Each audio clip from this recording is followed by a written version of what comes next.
Yeah, you It's talk about probably the like, film. yeah, Rocky is probably the best movie.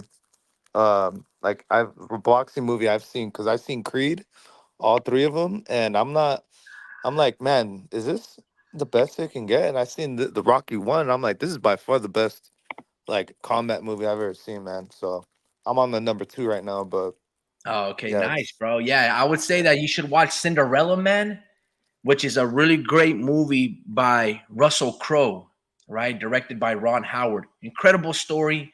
It's true story as well. I'd also recommend you to watch after you're done watching those boxing movies, Raging Bull. All right, Robert De Niro, Martin Scorsese film, and then last but not least, I believe it's called The Fighter, and that is with Christian Bale, aka Batman, and Mark Wahlberg. It's basically the story of Mickey Ward. Mickey Ward went on mm, to fight another true story. I believe a lot nice. of these films were directed or on the platform of HBO, and as we know, HBO has the best storytelling platform. So yeah, Raging Did you Bull, watch which is a movie about um Raging Bull. Fuck. Raging Bull? Sounds familiar. Yeah, Raging Bull. He's the one that fought Sugar Ray Robinson, but Okay, yeah, I know which um, one it is. I I'm forgetting his fight. I forgot, dude. But yeah, Raging Bull, The Fighter, and Cinderella Man after Rocky, bro. Those which movies are all fantastic. which Rocky is the best Rocky movie? Which Rocky is the best Rocky movie? Yeah, without telling me what happens. Then I mean you're already on the second one, so I would say The second I one? mean the first one I mean for me was the most impactful one, but say the first three are pretty solid. Vince Vargas, salute to you, brother. Watching Frankie Gomez fights, trained by Freddie Roach. Wow, Golden Boy fighter. Yeah, man, it Wow. was yeah, what a time to be alive for during that Oscar de la Hoya time and Golden Boy when they had all of those fighters and it was HBO versus Showtime, Bob Arum versus Oscar de la Hoya. That battle, and they were still making fights against one another. I think the fight that really broke the camel's back and they became segregated was Abner Mares versus Joseph Agbenko. I forgot who the ref was, but he allowed Abner Mares to hit the top rank fighter below the nuts like 30 times. And then from then on, there was always like these backhanded compliments, mostly from Richard Schaefer's side. He would always talk about how, you know, Top Rank is mostly invested in making it a light show and the presentation with their RGB lights, red, green, and blue Huey lights, rather than making quality fights. And Bob Arum did not like, you know, those remarks from Richard Schaefer. And but yeah, during that time, I think that was before because I think Frankie Gomez fought on the platform of the zone. Could be wrong about that, but don't quote me on that. But yeah, man, Frankie Gomez could have been very special. And I've heard yeah, about him. Is that the fighter that we could that kind of abandoned boxing? Like we're like you're asking, or I was asking you, like, whatever happened to that guy? And you were yeah, like, I don't know, man. He just kind of stopped yeah, showing yeah, up. yeah, absolutely. Frankie Gomez abandoned the sport of boxing after he made his 5 or 6 figure check, a couple $100,000 after the Mauricio Herrero fight.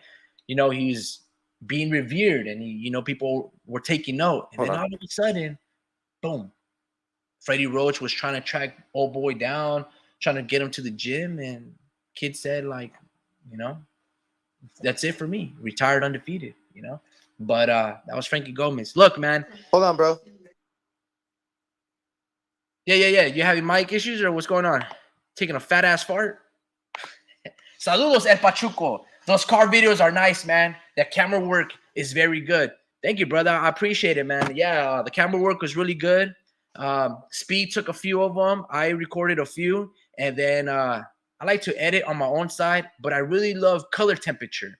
So I really know how to manipulate the image to make it much more vibrant and feel like one continuum shot. But appreciate it, man. Yeah, I like putting this just so you guys can see some filler up in the back since I don't really show my acne face. You guys don't want to see acne face and teeth all crooked and just off the screen and me drooling. You don't really want to see that, dude. 28 years old, it's an My ugly bad. picture. So I'm just fucking around. Hey, what's going on, Drew? What's up, man? Yeah, my bad. I have family, just, random like family visits and stuff. Yeah. Oh, okay, for But sure, bro. yeah, Everything's all I had to good, say man, or hi. you need to hop off? No, no, no. I was just saying hi to them real quick, you know. But yeah, man. What's up? What's up? What's the next? Alrighty, You're man. talking So, about that. I went live maybe like 10 minutes ago, kept it kind of short, 45 minutes. I thought it was going to be like 20 minutes, but I this seen one that. shouldn't be that long either. But the topic is Teofimo Lopez and Bud Crawford. As we Ooh. know, Bud Crawford is sunning Son. Teofimo like Canelo is sunning Terrence Crawford. And Well, Terrence guess. Crawford Mm-hmm. also is, he's sunning Boots Ennis like Mm-hmm. Canelo is signing Bud Crawford. So it's one of those things where it's a power move between influential people. See, right now, Terrence Bud Crawford, the world is his oyster. This is his 15 Mm-hmm. minutes of fame, and he's kind He's of taking advantage. squandering. Yeah, he's squandering. He's not taking advantage of this situation. People putting him at number one without dispute. Everyone is in tune. Everyone's glued to his computer, the Twitter and his Instagram to see what cryptic message, what's his next big power play. And the reality is he wants Canelo Alvarez. And the biggest question is, you don't okay. Before I go there, we talked about Mm-hmm. this in the past, but it's this. Let me just go all over the place right now. Beterbiev and Bivol are going to fight this summer, and one of them, unless it's a draw or a Hype. no contest, one of them is going to be undisputed. Let's say Beterbiev beats Bivol. Mm. The more logical choice for one of the opponents of Canelo would be the winner of that fight, maybe Beterbiev. But let's say Canelo goes, nah, man, I don't want to fight Beterbiev. I want to fight the undisputed winner at the heavyweight division between Tyson Fury and Alexander Usyk. I would have to move up 3 weight classes. I would be a heavyweight, and I would fight that undisputed champion rather than undisputed Beterbiev, Yep. right? And as stupid as that sounds, right? Mm. That's essentially what Bud Crawford is doing in terms of calling out Canelo Alvarez, right? Instead of, and you can be like, whoa, it's not true, because logical would be like, well, he can move it to 154, and at the time, he could have fought a champion or somebody that's unified at 154 or 160 rather than moving up 3 weight classes. Well, if Canelo chose to fight a heavyweight, the undisputed heavyweight, instead of Beterbiev or the winner of that fight, it would be, which fight would be closer? Beterbiev versus Canelo or Canelo versus the heavyweight? Mm. Oh no, Canelo versus the Bitterbeef. Or the, Absolutely. I Okay. mean, yeah, that's what I meant. Teofimo versus Bud Crawford is just 7 pounds. Is a 7 pound difference, not 21, right? Right? Is Correct. that not much of a closer fight, Yeah. Teo versus Bud Crawford, than Bud Crawford versus Canelo? Yeah. It's just it's math at this point. Like it's one division over. It's just extremely hard to go move up 2 divisions, and it's almost, I want to say, I was gonna use unethical, but it's different. It's not good for boxing, So let pretty me ask much. you this: Not do you fair. think No, I'm sorry, Teofimo has a but better chance than Bud has to beating Canelo? do I think Teal has a better chance? Okay. Um.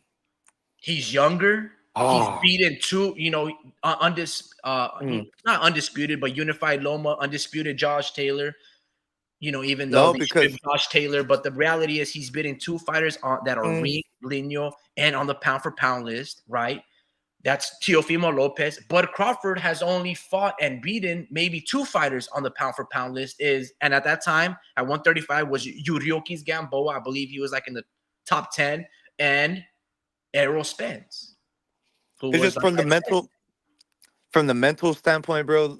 Bud really believes he can do anything, and I feel like um I do feel like Canelo will like hurt fucking Bud. Is just the way they lose, right? I think Tio loses by destruction, bro, and T Bud kind of loses, on the throne. He kind of he doesn't lose like a Tio would lose to him, So it's more of a mental thing for me. It's just it just wouldn't be it's unfair to a lot of guys, if Bud gets the Canelo fight, so that's my main reason. um moving up one division is no problem with me, especially since you can technically do that. From a a politics standpoint, all he has to do is activate his super champ title or whatever, and he can become his mandatory. Yeah. So yeah, it's just from that standpoint, it's I'm all for it. And yeah, I was gonna say more, but yeah. Yeah, no, What? absolutely. Look, man, it's look, it's crazy, right? How people don't give Teofimo a shot based on the Jermaine Ortiz fight. But I'm gonna tell you this: Bud Crawford is not gonna move like Jermaine Ortiz. He ain't Hmm. gonna run away from Teofimo Hmm. Lopez. If anything, Bud Crawford is gonna look to knock out Teo and just be like, "Look, bro, you're a kid to me." Yeah, he's gonna walk him down. I think he's gonna walk him down, and that's okay. Tio's actually going for greatness, and I cannot blame him. It's hard for me to show him any hate when he's actually uh really trying to get this fight, and it's surprising, because he's showed us that he has trouble with a certain style, and he's actually, at first I was thinking like, damn, his power is not translating, at 140 when he was fighting Sandor. Yeah, I was like, damn, his power's not translating or something, but it's the style that he has trouble with. yeah. And his power is there. He's athletic. That's what I've realized about him. Is just Do is you just think that his yeah. power is there? Because me and Speed were talking about this earlier, and since Teofimo's moved up to 140, he hasn't really had a knockout performance, bro. Only like that Jose Felix kid, but that's about it. He didn't He's knock just out Sandor Martin or Josh Taylor or Jermaine mhm. Ortiz. He's just a small athletic dude, and his power is manageable. I think it's enough to keep you honest, but it's not going to turn you off. It's not going to force you to take a knee if it goes to the body. It's just he's athletic. That's all Is it it is. And Yeah? he Is it doesn't. fair to say that Teofimo Lopez is a better fighter than Tank Davis? um Is that fair to say, or we can't a jump to better that fighter. conclusion? No, that's actually kind of fair because Tank has actually showed us um that he can set up certain shots, and he actually showed us that he can box. You see, So yeah, and then Tio, it's a little different because his he can box is just he doesn't know how to set shots up. He just kind of goes off the fly almost. He doesn't have a a real game plan that he sticks to. It's kind of it's not really set in stone. Unlike Tank sticks to the plan and executes. Tio, he manages what you got in store for him, and he kind of and he goes off of that. But um, yeah, no, I think Tank is definitely a better fighter than Tio. Power wise, speed. I think he does give him trouble, but I think he Tank knows how to set it up. That's what he showed me. I will tell you this: Teofimo Lopez can beat any fighter on Tank's resume. I can't say the same for Tank. I don't know if Tank beats Lomachenko. I don't know if Tank can beat Josh Taylor. I don't know if Tank can beat Sandor Martin or Jermaine Ortiz. Because guess what? Tank has never fought those type of fights and those type of styles. I Right. guarantee you, Teofimo knocks the fuck out of Rolly Romero. I also can guarantee you that that Teofimo beats Ryan Garcia. I Mm. guarantee you, Teo beats Leo Santa Cruz too. But I can't say if Tank Davis can beat Lomachenko, Jermaine Ortiz, and all of these fighters. Now you can be like, well, Tank will beat George Kambosos. Okay. We can give these fighters an off night, So this but is the can thing, he beat right? Lomachenko? So Hmm. one of the things about boxing, one of the things I liked about Teofimo Lopez is that he's willing to challenge himself even against the styles where he does not look good against. He did not look good against old boy and Sandor Martin. And guess what? He still fought an outboxer, another one in Jermaine Ortiz.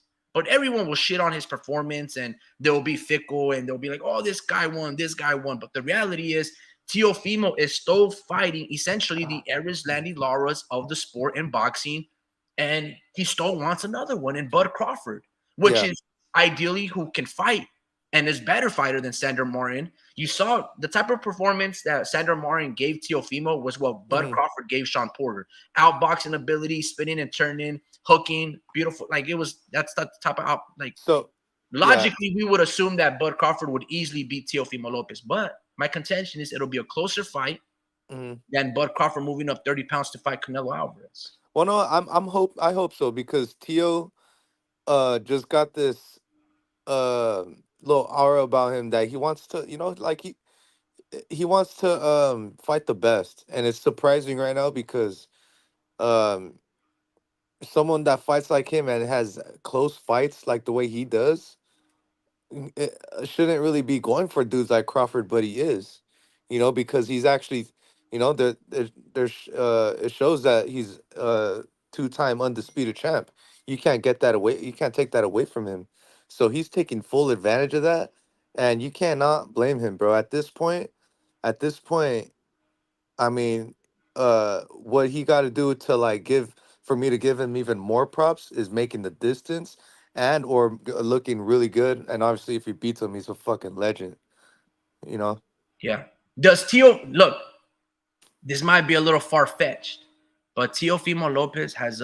Would you say that he has a better resume than Bud Crawford, or is it comparable? Because at the highest level, Bud has beaten two unified fighters, right? Well, many unified fighters, but Julius Ndongo was unified. I believe he had 2 or 3 belts if you include the IBO, and that's how he Right. became undisputed. Right. He also beat Errol Spence, who had 3 belts. Teofimo Lopez has not only done that in Lomachenko, who had 3 of the belts, but he also beat an undisputed fighter, Nice. something that Bud Crawford has not done. And then if you want to put all the Is he? conjecture or all the context, in Julius Ndago is just a one-hitter quitter against Edward Choyanovsky. Ever Yeah. since then, he got knocked out in 2 rounds by Bud and then 1 round by Regis Prograis. Hmm. Errol Spence went through this tumultuous career of being ejected and hydroplaned off his Ferrari, cataract surgery, and all of these things, dentures and all of these aspects where you cannot say none of that for Teofimo. See, when Teofimo is beating all these, let me retract a little bit. Does Hmm. Teofimo have a more accomplished resume in terms of his biggest victories versus Bud's biggest victories? Who would, in that context, would have the better resume?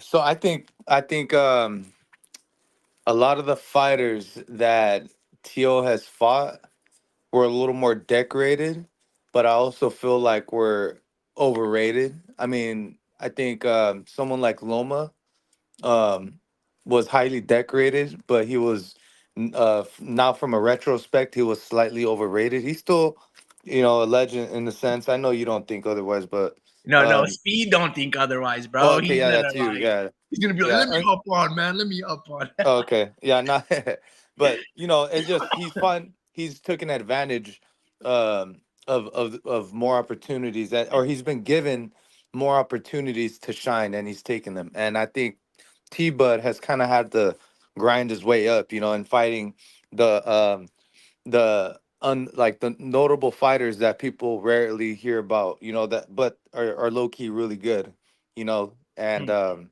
he's finding really good fighters, but um what's the word, unheralded, untouted fighters, that you don't really hear about, but they were tough fights, Gamboa, um shit before that's really what put me Yeah, on to yeah, him. that's pretty much what put everybody on Bud Crawford was Yeah. that Gamboa fight. It was Yeah. held hosted in Nebraska. Everybody in Nebraska showed up right there. All the Mhm. Cornhuskers, they supported Bud Crawford, and then from there on, like boom, if you've been paying attention to Bud Crawford, Mhm. you realize that this dude was a force, a threat. He Yeah. wasn't getting the respect by beating guys like Felix Diaz and Victor Posto, but as we know, and those guys are crafty, they're really I, good. I was But watching that fight with you. yeah, absolutely. And even then, they're not as accomplished as Lomachenko or Josh Taylor. Yeah, it's You just see? what they did in the So amateurs fast tracked them, So yeah, absolutely. And we can say this to Lomachenko's credit, even though it was a very close fight and Orlando Salido gave him that welcome to the professional experience, you can say that Lomachenko should have won that fight based off disqualification. You can also mm, say, right? And if we were to give Lomachenko a leeway, because I'm mm, in the same mind frame as you that as great as his amateur and his gold medals precedes him, as a professionally, he is a little overrated. To be this immaculate and almost damn near perfect, the Yeah. greatest amateur to damn near ever exist. It didn't really follow up in terms of his professional experience, but we could be fair and say he should have won against Orlando Salido by disqualification because damn near there was like 50 low blows. You could also say that he beat Devin Haney. What you can't say is that he beat Teofimo Lopez because he spotted him essentially 5 or 6 rounds and then lost like the 10th and maybe the 12th to like 8-4 or 7-5.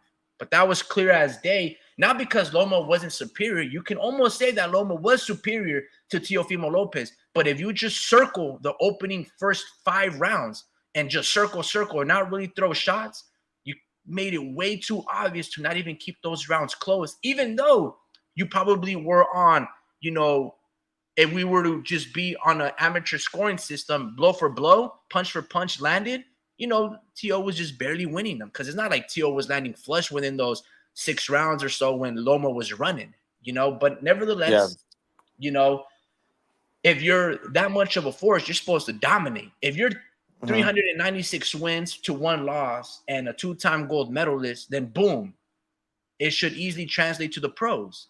Nah.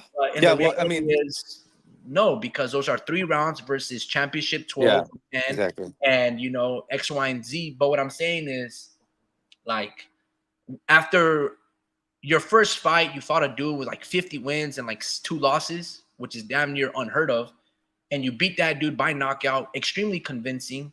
And then you fight Orlando Salido, which again was like welcome to the pros experience. And then right after you do a quick turnaround and fight an undefeated champion and Gary Russell Jr. And to my recollection, that fight was not close. I thought it was 9-3. Now the Hmm. judges might have it another way, but I thought Loma dominated Russell, and I've never seen nobody dominate Gary Russell. So I was like, all right, dude, this dude's the real deal. That's when I was a believer of Loma.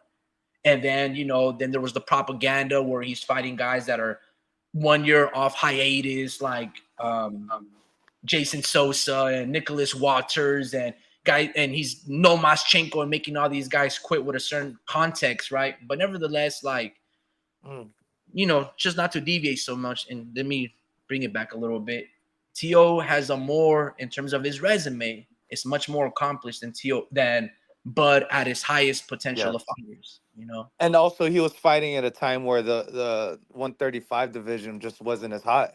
You know, Tio just got in the game when you had all these superstars to make money off of. I mean, it's really just George and Josh Taylor and Loma. Really, just those guys. He was really able to get like a really big payday, and after that, he was just kind of building off of that. But yeah, definitely, I think Tio got the better resume, more decorated. Um, honestly, he kind of deserves it. Like he's not no two-time undisputed champ for no reason. He's already blew our minds with Josh Taylor wins. So when I speak on Tio possibly losing to Crawford, I tread lightly, man, because You he's tread capable. lightly. Yeah, he's capable of upsetting a lot of people. Is what I'm trying to say. So it's just something about this dude. He just fights better when he's under pressure. He fights Yeah, better. I wouldn't call it when he's scared, but when he's more um at height of his awareness, and he's like yeah, more like because I mean I think that's just true with anyone. When you're scared, you do a lot better with whatever you're trying to do, because you're desperate and you're trying to fucking win, and he's shown us that. So yeah. I mean I speak really carefully when when I say shit like that because it's like dude can actually shock us all, and he has us all on alert that hey, this guy can quite possibly fucking upset this dude, but I would say this. Yeah, yeah. I understand where you're coming from. I don't really tread lightly because the disparity. You see, like Teofimo Lopez, when he moved up to 140, he did it properly. He had like a filler fight where he knocked that guy out like in 5 rounds. And then he stepped up and fought Sander Martin, very tricky. And then he fought Josh Taylor. That's the way you're supposed to do it. See, he didn't just move up from 135 after the George Kambosos and then went straight to Josh Taylor. No, he had 2 in between fights and then Josh Taylor. Right. See, well, right now, Teo is trying to build a mega fight, but I'm saying all I need you to do, Teo, is test the waters at 147. Don't fight a champion in Jerron Boots Ennis. Fight, I don't know, like Jesus Soto Caraz or Robert Guerrero. Alexis Rocha. Like that, just to get your feet wet, and Alexis Rocha. fight a contender like a Cody Crawley, who's a southpaw, and then boom, go to Terrence Crawford if Terrence Crawford will still be there. And now if you're just jumping the line and going straight to Crawford, then Crawford's gonna bag you. He's gonna knock you out. It's gonna be done. It's simple work. Yeah, I want to say if he goes about it the proper steps like he did at 140, Teo is gonna have a shot. But start with a Cody Crawley before you go to the big fish. Yeah, I want to say that too. That makes total sense. Like he's just jumping straight to Crawford. Makes too much sense for him to take a tune-up fight like someone below Alexis Rocha, and then prove us again with an Alexis Rocha or like somebody at that height, So at those rankings, So I think he should slowly get into contention, not just go straight to this dude, that's capable of beating just about anyone from 147 to 154, but yeah, it's different up there, man. And I think Teo has uh deserved this type of conversation. The fact that we're talking about him fighting at 147 is just insane already. He should already get props for that, especially with him losing to Kambosos. It's like, damn, I thought that was his downfall right there, but that was that kind of rejuvenated his career. Besides all the outside talk he's been saying and with his presentation and shit. I mean, dude's a Hall of Famer, man. Dude's a Hall of Famer, and that would be two Hall of Famers stepping in the ring together in Crawford and Teofimo. That's fucking I agree. I absolutely box agree. office. Box I will office. say this, man. Teo, if he does the proper steps, and let's say he fights a southpaw Robert Guerrero, right?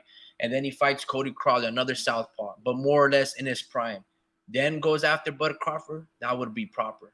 But as of right now, I would give a Teo a better chance than Bud versus Canelo, but I still don't really give Teofimo that much of a shot. I would favor Bud Crawford 85%, 15% of Teofimo. Whereas Bud Crawford versus Canelo, by the 90 Canelo 10%. Because I don't think Bud Crawford, to answer your question truly, Trey, no, I give Bud Crawford 10% to beat Canelo because Bud Crawford is not that much better than Jermell Charlo. And the reason I say that is because size and height matters. Bud Crawford would have problems with Brian Castano, okay? If Mean Machine could land and drop Bud Crawford, I believe a prime active champion in Brian Castano could do the same. He's better. Brian Castano is actually a champion, whereas Mean Machine never was. And he has a better resume than Mean Machine, let alone if he's bigger and stronger and has that much more experience. Also is this, Bud has never faced with small 10-ounce, 8-ounce gloves and no headgear against punchers at 154. I don't care if Bud Crawford spars against heavyweights with headgear and big-ass gloves, all right? Take them off and let an Andy Ruiz pop you in your mouth. Take off the headgear, Bud, and let an Andy Ruiz heavyweight pop you in your mouth. I guarantee you your teeth are going to be flying from left and right, and I'll be collecting them and rolling them like dice. What I'm basically saying is this. He might bang with 160-pounders. Jermell Charlo was doing the same thing in preparation for Canelo, but take the headgear off and put the little small no boxing, no life gloves on. What does Jermell do? He circles around and runs and boxes and takes a knee because it's different. Weight matters. Now, I'm not saying that Bud would take a knee against Jermell at 154, but what I'm saying is that's a much closer fight because you're 7 pounds apart from 147 to 154, then moving up 30 pounds and fighting a dude that's tested the waters and knocked out Kovalev, which Andre Ward could not properly do, and fought an undefeated, unknown Russian in Bivol. What do you think Bivol does to Bud Crawford? You think Bud wins one round against Bivol? Do you think Bud Nah. Crawford can go distance with a Triple G? Hell no. Now I will say this: Truly Trey wants to go and say Jermell ain't Bud, homie. In what sense? Are they not both undisputed? They were both undisputed at the time. Jermell ended up getting stripped. You can Only honestly 7 pounds. say Jermell is undefeated, and he never really lost the fight. I didn't think he lost the fight against Tony Harrison in the first fight. I thought it was close, but Jermell won. And you saw what happened on the second fight. Jermell destroyed Tony. So I will say this: Jermell Charlo is not Errol Spence. Jermell actually is a consummate professional. He don't really abuse his body like Errol is. Jermell was a true professional in the sense of the word, where Errol was living that fast boy life. You see? Yeah, bro, Jermell is a master boxer. You know, does he get hit? Yeah. You had guys like Charles Hatley. You had guys like Brian Castano and Tony Harrison, you know, have somewhat better boxing skills. But Jermell always had that dog in him, you see, and he had that grit. He had that toughness. And that's why he was undisputed. Tony Harrison was never undisputed. Brian Castano was never undisputed. And That's a new one. Like this. Crawford, Master strategist. Never heard of that one. And put it to you like this. I don't really want to bring up this topic because this is an amateur fight. But Brian Castano does have a couple of wins or one win over Errol Spence. Again, now it's 3 rounds and it's whatever, it's high pressure. But Jermell went 24 rounds damn near with Brian Castano. Look, Can you elaborate the strategy? I will say this, man. I'm trying to recollect all of the fights that Jermell has had at 154. And, you know, he fought guys like Tony Harrison. He fought Banis Martirosyan, Charles Hatley. I don't think he fought Julian J. Rock Williams, Erickson Lubin. Bud Crawford will probably beat all those guys. He would beat Avanes. He would beat a prime Tony Harrison was pretty good. But, you know, he can still... You know, he can feel the pressure, as you saw with Jarrett Hurd when he beat Tony Harrison. Tony Harrison was whooping on Hurd, but Hurd came up late. But I like Jermell Charlo's resume at 154 more than I like Bud Crawford's at 147. That's just what it is. Yeah. I think Brian Castano is a better fighter and a more professional than Errol Spence. I also believe that Erickson Lubin is better than Victor Postol. If we were to compare resumes, Jermell has a better resume than Crawford. Now, Crawford might have a more distinct, more accomplished resume and more accomplished fighters. But I feel like Brian Castano would probably be the best fighter on Crawford's resume if Crawford fought him. You know what I mean? I like Brian Castano. He is that dude. And if Castano were to fight Tony Harrison and Jarrett Hurd and all these dudes, I would favor Brian Castano. And especially how Jermell did it too. He came back and avenged his draws. We're not even talking about losses. He avenged his draws. Absolutely, you know? And that's what true champions do. Yeah, he wasn't afraid to go back in the ring against the dude that could have beat him as well, and he came back and proved him wrong and knocked out. He knocked out what's his name as well, right? I'm not talking about Harrison Castano. He knocked out Castano the second fight, right?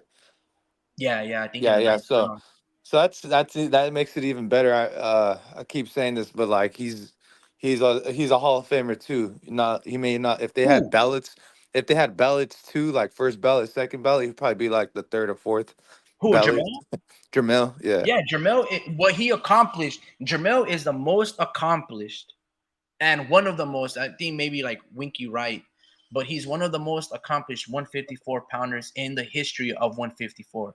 Jermell accomplished more than Canelo did at 154 because he was undisputed. Though Canelo had a better resume at 154 when he fought guys like Trout, Erislandy Lara, Floyd Mayweather, even Liam Smith.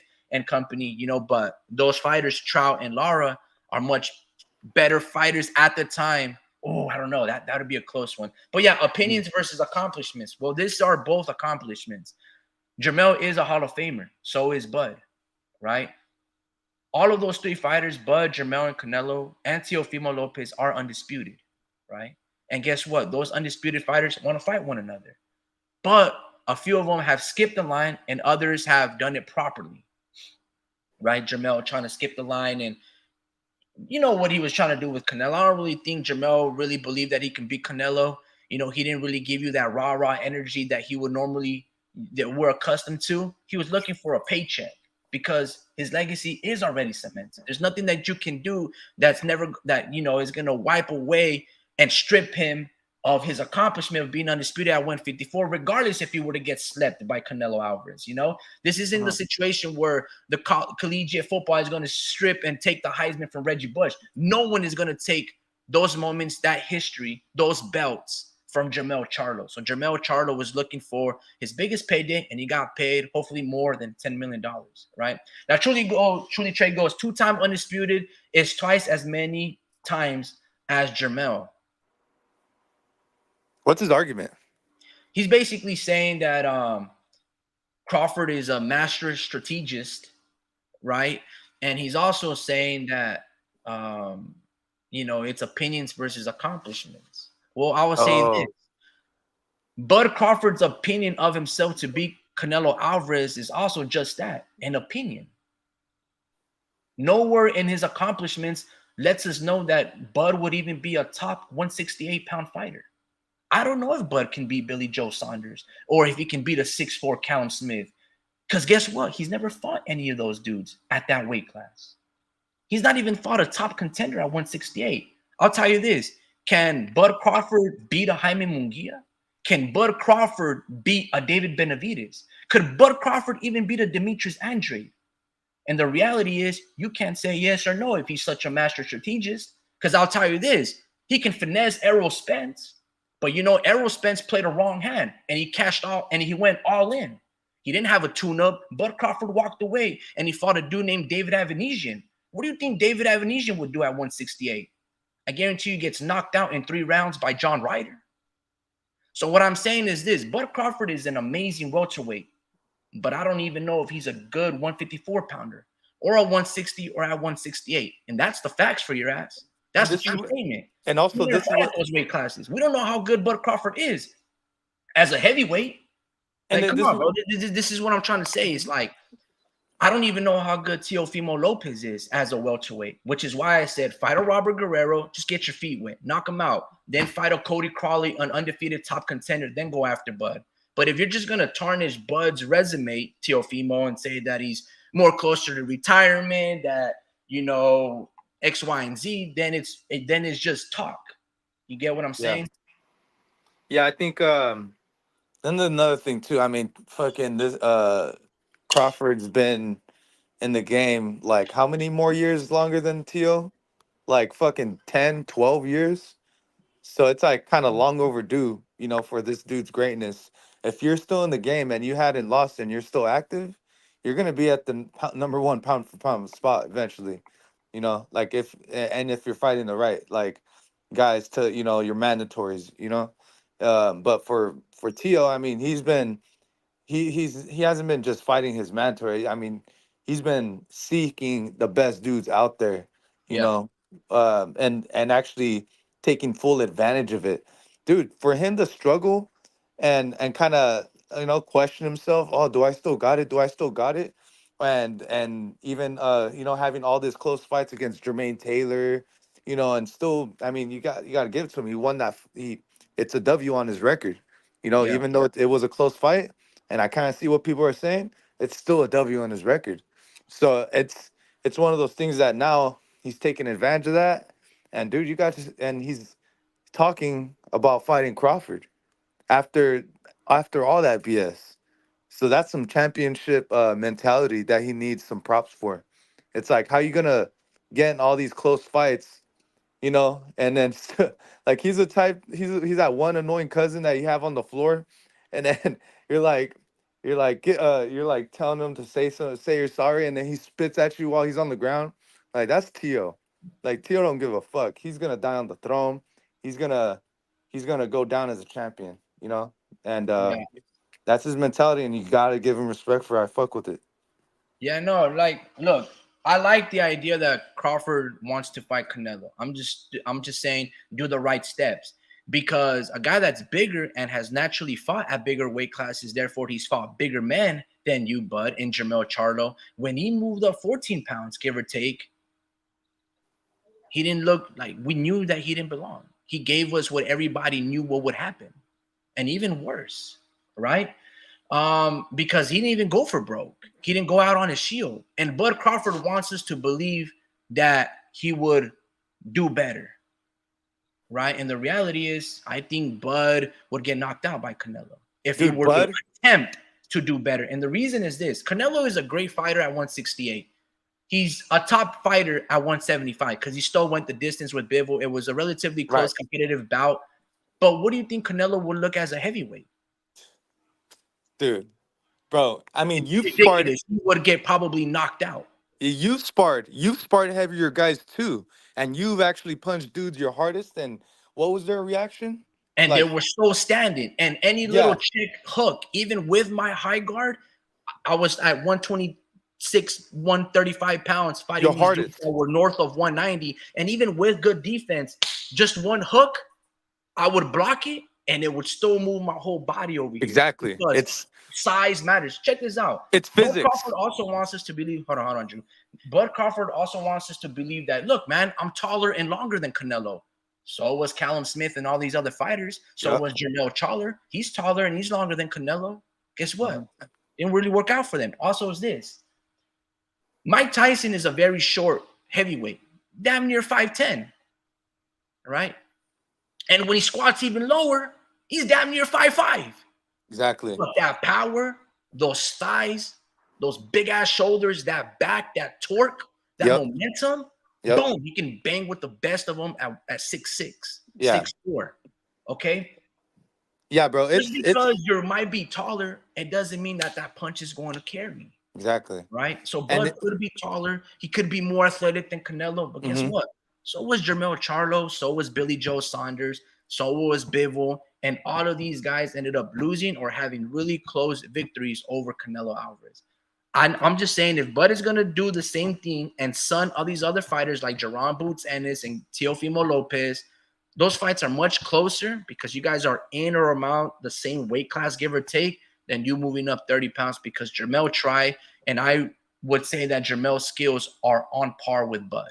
Bud is Yeah. more versatile. Yes, he's two-time more accomplished, but you're not two-time the better fighter than Jermell Charlo. And if you are, guess what? Then I want you to fight Jermell Charlo first. And then if you beat Jermell Charlo and then you knock him out, then you have a common opponent with Canelo. And then you can play that game. Well, I knocked out Jermell and something Canelo couldn't do. I'm ready to fight Canelo. Yeah. I'm saying there are steps to this madness rather than just Exactly. fucking out the hip because you're losing your 15 minutes of fame, believe it or not, bud.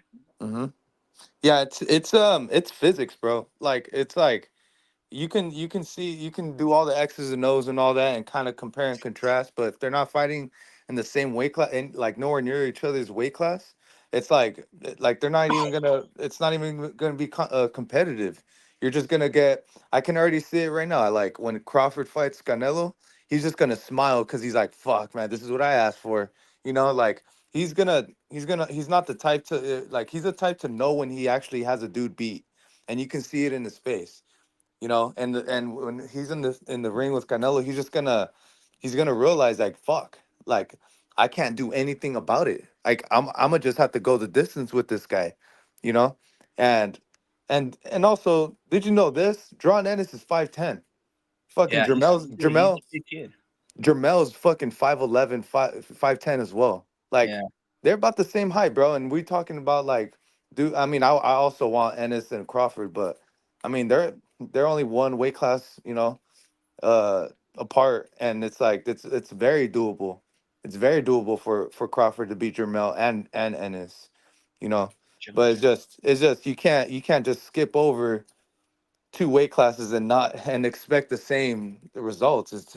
It's physics, bro. Like Like I just always remember you sparring like the heavier guys, and just how easy it is for them to like land something, and they weren't like all this talented, like this talented fighters, because you were there to get hit. You were there to work with him, and in the fight, they ain't there to work with you. They're trying to lay you out, So I think he's gonna realize like shit, like you can put on all that weight mass, but I'm telling you, you don't even know what good is at that weight class.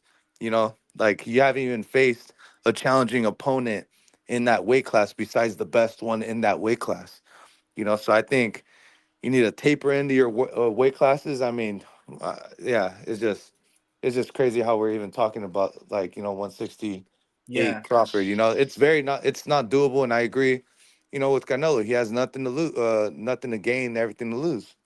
I'll say So this, man, just because a lot of people love bringing this topic up. Well, what about Amir Khan? He fought Amir Khan.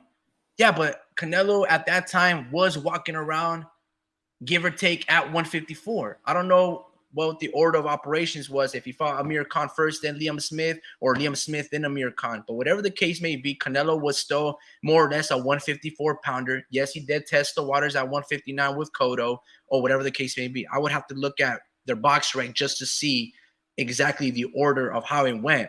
And Amir Khan was landing punches, right?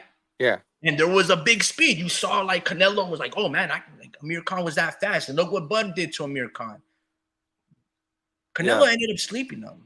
Like you can't pride yourself just because you gave 3 good rounds and got stepped in the fourth. Like, bro, you look like a puffer fish. Like, mm, like man, yeah, it goes like this. Like to your point, truly, Trey, if Bud Crawford were to do the proper steps like every other fighter does when they move up the rankings and do all of these things, yeah, he might give Canelo a tough fight, but he's older than Canelo. He's never fought in 3 or 4 of Canelo's his weight classes where he's campaigned at. Crawford stands no chance against David Benavidez. Yeah, you can knock out his older brother with a shot leg and immobility for 12 rounds and knock him out with the same uppercut that Jose threw, and you just landed it first. But I'll do you this. I will put, I don't know, $30,000. If mm, Bud were to ever fight David Benavidez, I would wager that Bud stands no chance against David Benavidez. I'll put an El Camino up, a for 1960 real. El Camino. The reason why we're talking about David Benavidez or all of these fighters is you have to do the proper steps. You can't just cut in line in front of all these dudes.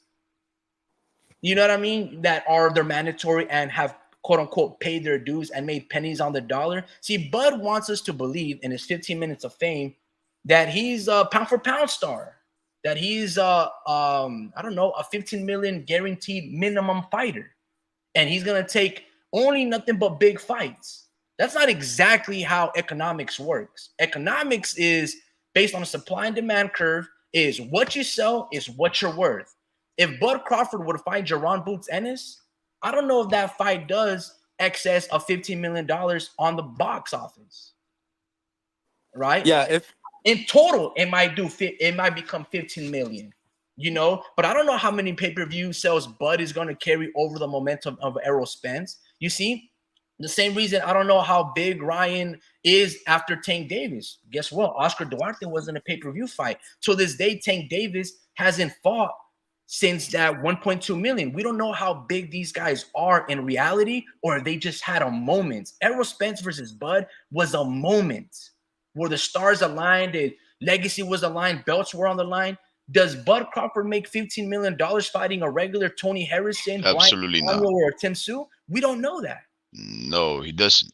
Oh, absolutely, Speed. No, he doesn't, because we know when Bud still had a lot of momentum and was undisputed post 140, Top Rank stated they were losing money and overpaying, guaranteeing that money to Bud Crawford. That was a fact. Nah, no one kicked you out, bro. You probably had bad internet. But you guys cooked, man. I think I said my piece, but y'all do your thing. Yeah, well, homie Ricky and the Drew, good even fall to one and all. I just came here to hop on right quick. Thank you very much for the invite. Just to well, see if maybe we can coordinate this live broadcast of this weekends, local amateur fights, homie Ricky. You're the Oh, one with we're the just gonna venue. fight them. You're the one with the channel, and I've talked to the coach, and he's okay with it. I'm not too sure what USA Boxing would have to say about it, but it's like any other device that you can just set up and you can just broadcast. I just want to know if you're gonna let me use your channel in order for our beloved listeners, our beloved and dedicated listeners like Mr. Vince Vargas, El Pachuco, the Mexican boxing number one, Truly Trey, and of course the guy who's been calling me a fake skin, PBC Dunn, so that they could watch these fights and join us for this weekend's event, homie Ricky. It's uh, it's a big event. Coach Corona from the Rock Boxing Gym in Salinas, California, told me that there was initially 32 fights, amateur fights set up for this weekend's event, but that he anticipates at least 7 of those to fall through because there's always some people that are not, close to making weight. Sometimes some fighters think their experience doesn't mesh well with the one that they're going to be pit against, and so forth and so on. So I just wanted to see if you were in agreement with using your venue, homie Ricky, to allow me to set up a couple of strategically placed cameras in order for our viewers to watch these fights. What do you think about that, homie Ricky? Look, man, I have very expensive DSLRs that I don't I know know if you do. if I want to use in a competitive environment where there's like 300 people plus. Yeah. Maybe if you have a phone or a GoPro and you want to mount it on the roof or the pillar of the building, overseeing a bird's eye view or something of a wide angle, sure. Mm-hmm. But you know, I mean, I don't mind. I would say just record and edit the videos and just put them up as videos, because when you go live, you're gonna need good internet. Also, not only this, during those events, they play live music, Yeah. which is copyrighted, right? There's DJs usually there, and they will struck down the channel and the live if they're playing, I don't know, some music that don't belong to us. So I think Mm-hmm. you're gonna do yourself a really a big, well, you're not gonna do yourself a disservice. You're gonna damn near get this channel canceled. Well, I'm not So too sure how it works when you're on live, homie well, Ricky. what happened when I was showing the top rank sit down? It was only 3 minutes of just of Max Kellerman talking on a video, 15 years old, and Yeah. boom, they canceled the live. Yeah, but I What do think you the think they're reason gonna do for with that the that strike, homie, is because the original owners, the broadcasters or the companies that retain the rights to such footage, they have their footage linked with some kind of a identifier, so that Mhm. whenever you start broadcasting, that identifier signal gets picked up and recognized, and then that's what merits the strike. That's what leads to the notification, and which leads to the striking. But when you're living your life and then a car goes by and it happens to play some music, that's just life, right? Yeah, and that's why they give you that, plus or minus, error of like 5 seconds, and then they realize, oh no, the algorithm, their binary codes and their quantum computers, they pick it up and they decrypt it, and then boom, they strike it down. That's exactly how it happens. It's not my Yeah, yeah, first yeah. But what rodeo. I'm saying Unless is that it's live, I right? know, but It's not when you're on live using footage from others. This is you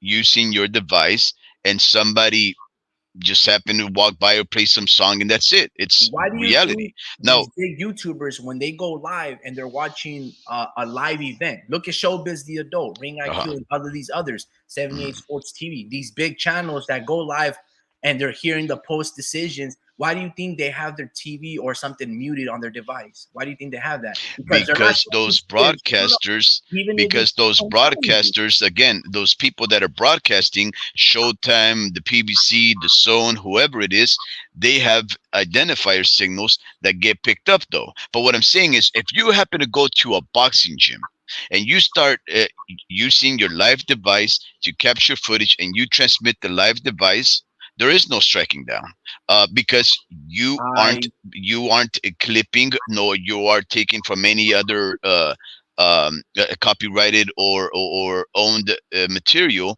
and passing it off on yours. You're just basically transmitting what you see in your existence, I'll say not this: you using got a anybody couple else's of thing. days left. Email YouTube and email their HR, and they will let you know that what you just stated you're wrong, and they will strike Okay. down the Well, channel. well, it's like this. Don't tell me because We I had to could. read the I'm rules definitely and gonna. I'm regulations. definitely gonna be recording, and editing because I need footage, in order to analyze and break down fights so that my son, can work on a couple of things, find out where the flaws are, find out where the areas of strength are, and then focus on those. So I'm definitely gonna get footage to record and edit later on, and Yeah, I definitely will consider uploading those. But I just wanted to let you know that the coach, Corona from the gym, he is cool with us broadcasting, and it's like any other event. There's boxing fights all over. You post them on Pro Box TV. They put music in the background. Nobody strikes Pro Box TV. It's a live event. Uh, any of these venues. I just saw Salida Promotions yesterday broadcasting their fights, and guess what? They played music in the background. I think if Nobody you struck them. listen So to what I'm Pro trying to Box, say is, ain't nobody gonna strike anybody if a DJ plays a song in the background while a whole commotion is going on. But Pro anyways, Box, that was hold on, just hold an on, hold on. idea. Pro Box, Uh, Pro uh, uh, Box, when they don't even announce or show the ring walk of their fighters because they're playing music. They cut to their live broadcasting. Chris okay, Algieri let's call do out. this because it Then doesn't they. seem like you're on board. So I will I'm just ask letting for you a know, request right dude. There's here, some fucking things from that you Mr. have to do. Vince Vargas, from El Pachuco, from any of our listeners here. Truly Trey, Mexico Boxing #1, PBC done. If you don't mind, in order for me to go live on my own and Drew123, I need, apparently YouTube says that you need at least 50 uh subscribers in order to go live. So like I for example do not go live because I have never asked for subscribers. I've never made enough content with the intent of growing a channel. It was mostly just, a couple of opinion pieces here and there, videos of interest that I've made, and I post them on the Warped Speed channel. But in order for homie Ricky to continue on with this show, without being struck down, if you guys wouldn't mind, hop onto the Warped Speed channel. You'll see it by Spock throwing up the live long and prosper sign, and just add to that, somehow I have 36 subscribers. So I guess that means that I only need 14 more, and then I'll reach that 50 mark, and then I will go live on my own channel, on my own device, and risk being struck down in order for you guys to enjoy these local fights. Because, like Mr. Vince Vargas and I were discussing, we need to support our local fighters. He mentions how one of the Haro kids, I think there's only one actually, because I don't remember him mentioning any siblings that are boxing. But one of the Haro kids, and he mentions he's from Merced, about 45 minutes away from Madera or something like that. He is going to be fighting on the Gabe Flores Jr. Undercard that's going to be taking place in Stockton, California. So he's a local fighter, local to him, and like I say, homie Ricky, we have to grow the sport locally first before you start spending big money on paying for these fighters that are already established and well known. Start off with your local gym. If they have an event, support them. Get yourself a lot of good fights with these up and comers, kids that want to test themselves, stay out of the streets, build character and strength, and some self defense, and support these guys in their venture to be strong, independent boys and girls. And when they continue on with their career and they're young adults or teenagers, continue on with that, so that we can never give up on our future stars. Because those guys will eventually be the type to join the Marines, become law enforcement, become fighters of their own, and just be defenders and proud community members. So do that. Thank you, Mr. Vince Vargas. It says he'll sub. But yeah, everybody that's out there, if you guys don't mind, just hop onto the Warp Speed channel, add yourself onto that, grow it. Let's see if we can get to 50. I'm just about 14 short, 13 now with Mr. Vince Vargas, and I will risk my channel in order for you guys to see these fights, because this is how meaningful it is to us. But homie Ricky, that's all that I really wanted to say. This live tonight was very lively, very opinionated, and everybody seems to be contributing their own opinions. Right? We know El Pachuco's opinions is uh, Terence Crawford has not a chance. The weight jump is too much. Canelo is much too experienced, much too durable. He's seen it all and fought every single type of fighter. And Terence Crawford is none different than a young Floyd Mayweather and his abilities, just much smaller. This is now a fighter that's about 10 decades removed from that loss at the best ever Floyd Money Mayweather. I do agree. The skill gap is not too different. I don't think Terence Crawford is such a greater fighter than Canelo. I do think he has more tricks in his book, in his resume. But I also do think that the stuff that Canelo does is beyond any kind of comparison, masterful at what he does. I think he's also very durable.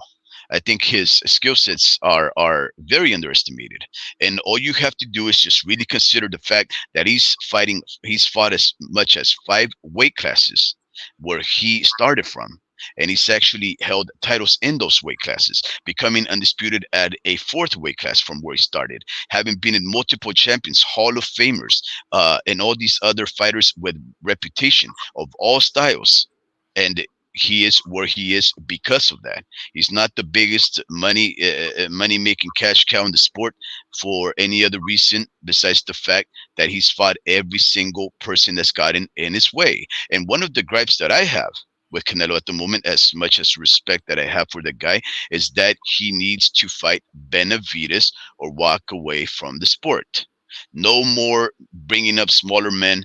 We've seen that. We've criticized him for that. The Amir Khans, we've criticized him for that. We've criticized him for the catch weights, which really, catch weights, he's catch weight fighters by 1 pound. We've been critical when he's played the catch weight game. We're just manipulating the weights by 1 pound or two. And you think I don't have any kind of complaint when a skillful and yep, accomplished fighter like Terence Bud Crawford wants to hop the line, skip the ranks, and go up 3 weight classes for a money grab against one of the best fighters in the current boxing era? Yeah, I have a big complaint, especially when we have a David Benavides right there that we've been asking for. So I think it's just one of those things where truly Trey is right in saying that Terence Bud Crawford has the skill set to put up a better fight than, let's say, Teofimo Lopez would against him. But I still think it's a tall order, a very expensive tall order for us, the boxing fan, because we know what happens when you skip divisions and try to just go for broke. It's basically a money grab and a quick, easy shortcut into a time undisputed. And I do agree, Canelo has nothing to gain by fighting a smaller fighter. Terence Bud Crawford has boots and his problems. Terence Bud Crawford has work at 154.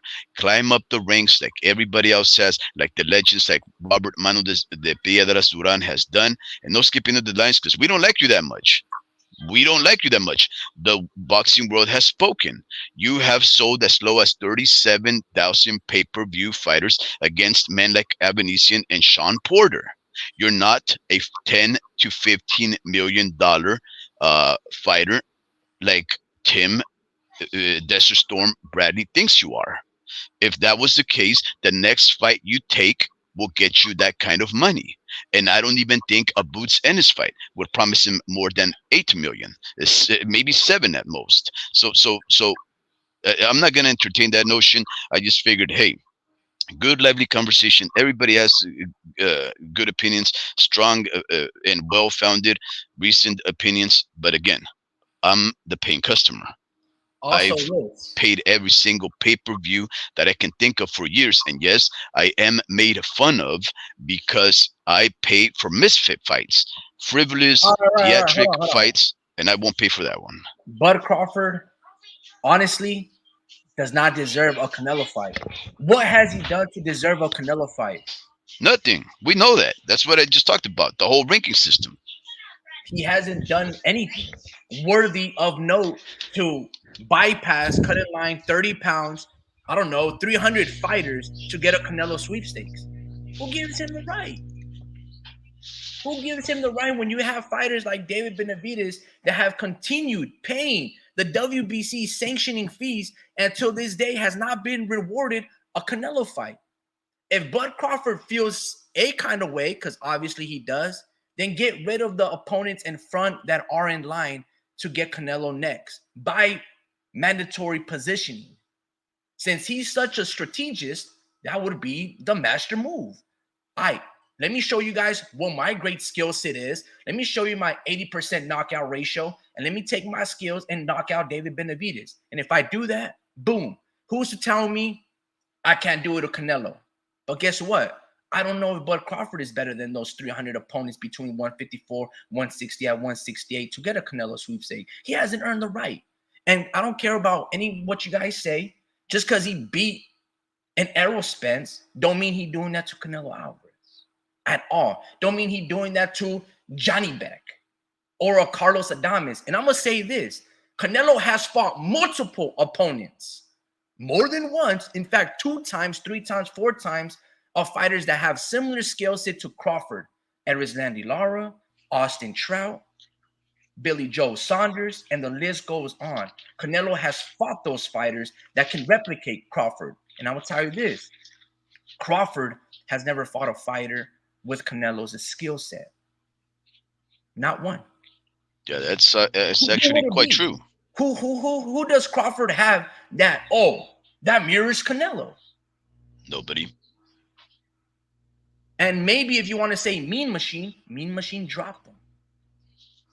And no, Mean Machine is not Canelo. Who? Ray Beltran? Ricky Burns? Sean Porter? Kell Brook? Crawford has never fought a fighter like Canelo. And I just gave you 4 or 5 that Canelo has fought.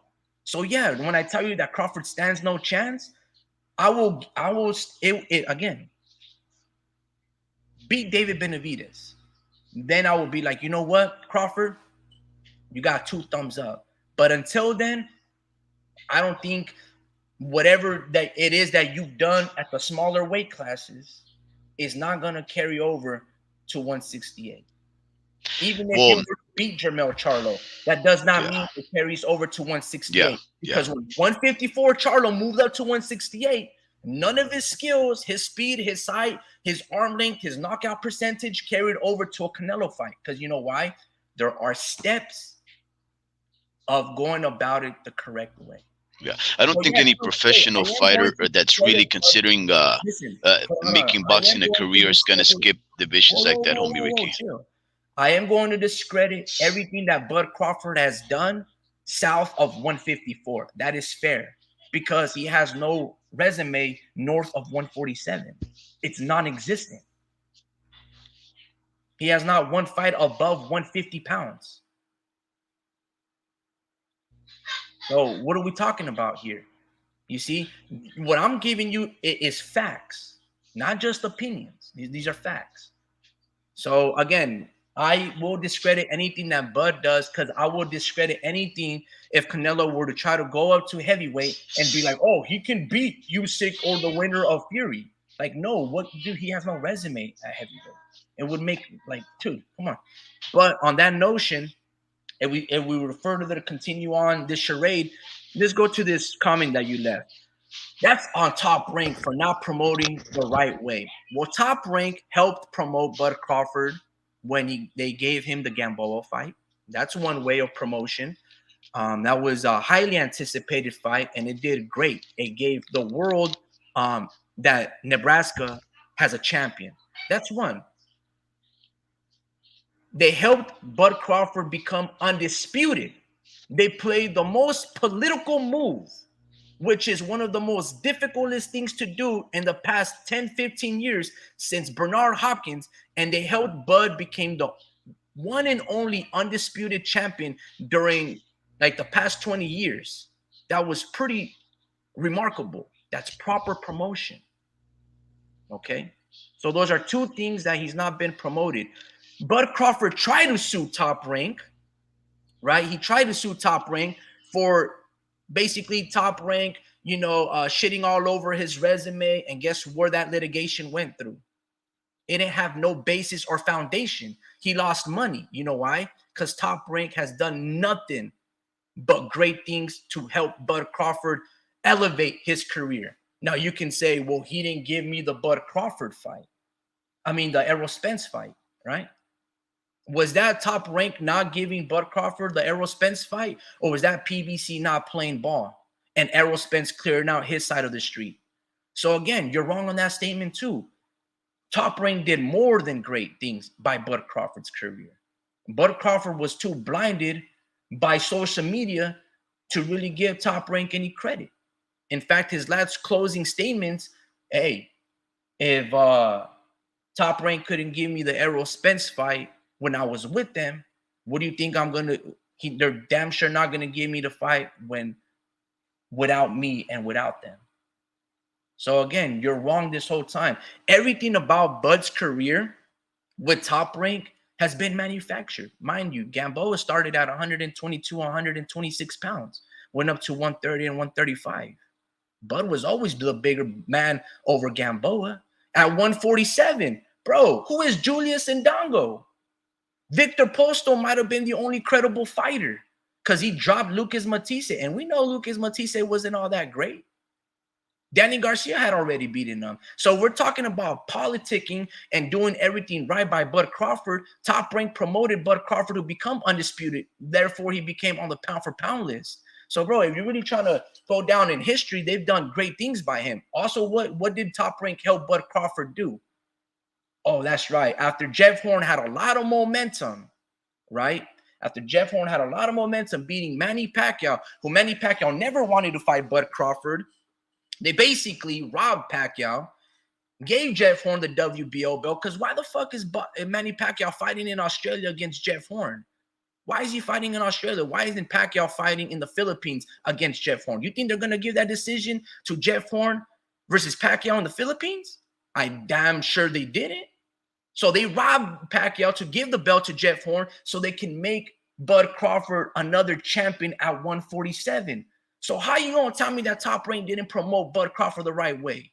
See, a lot of you guys forget about this shit, and it really pisses me off, really, because, man, you guys are so wrong. Look, man, Crawford's a really great welterweight. He's a really great 140-pounder. He's a really great 135-pounder. He's not a great middleweight. You get what I'm saying? So I'm losing my voice a little bit. I swear I'm not emotional or anything, but, I'm just losing my voice. But the reality is, man, Top Rank did more than enough and put a lot of money on Bud Crawford when they were losing money. That was a horrible investment because guess what? On their biggest fight, Bud Crawford showed no loyalty and left Top Rank and went over to PBC. And Top Rank, when there was ever a fight where they were finally going to make profit, was going to be between Spence and Bud. And Bud walked away. And Top Rank was like, damn. So if there should have been any fighter that should have sued somebody, Top Rank should have Top Rank should have sued Bud Crawford for being like, bro, I've been losing money. Give me my shit back. Because you only sold 35,000 pay-per-views against Victor Postol and probably 50 against Jeff Horn. Rudy Trey says, dog, you missed my point. Well, elaborate, because you just said a statement and then you didn't really follow it up with anything. Let me see. Drew says you kicked me out. That's our Top Rank promoting the right way. And then you said Crawford has an 80% knockout ratio. So what's your point? Did I just not tell you how Top Rank promoted Bud Crawford the correct way and Bud Crawford walked away? Is that not the end result?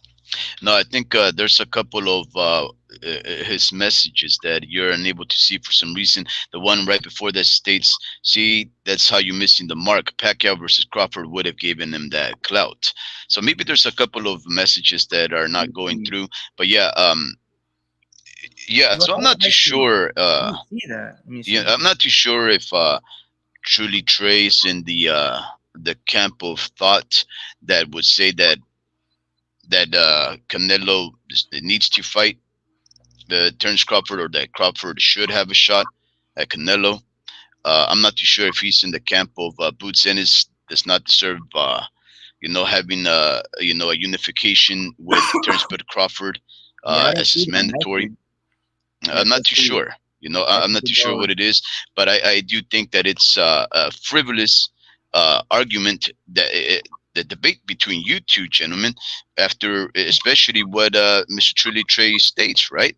Which is that the only persons whose opinions really matter about fighting Crawford is Canelo.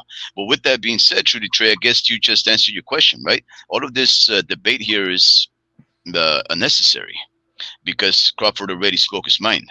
He said he has nothing to gain by fighting that fighter, and he's moving on past him.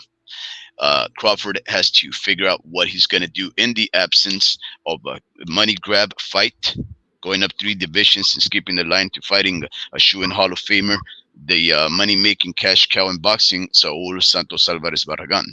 Crawford has to figure out what he's going to do. He's not going to get the Canelo fight.